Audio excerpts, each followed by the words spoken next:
নেতৃত্বে নাবিস্ক মোড় থেকে সাতরাস্তা অভিমুখে পয়লা বৈশাখ উপলক্ষে যে শোভাযাত্রা শুরু হয়েছে, সেই শোভাযাত্রা ঢাকা 12 আসনের প্রত্যেকটি অঙ্গ সংগঠনের হাজার হাজার নেতাকর্মী সহ পদ্ম এলাকার বিশিষ্ট কর্মজন সহ অসংখ্য সাধারণ মানুষ এই র্যালিতে অংশগ্রহণ করেছেন। এই র্যালি নাবিস্ক হয়ে সাতরাস্তা অভিমুখে রওনা করেছে।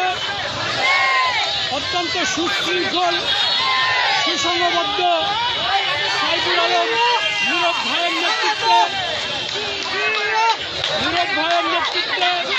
নাবিস্ক থেকে সাতরাস্তা অভিমুখে র্যালি শুরু হয়েছে। এই র্যালিতে সাতরাস্তা শেষ হবে।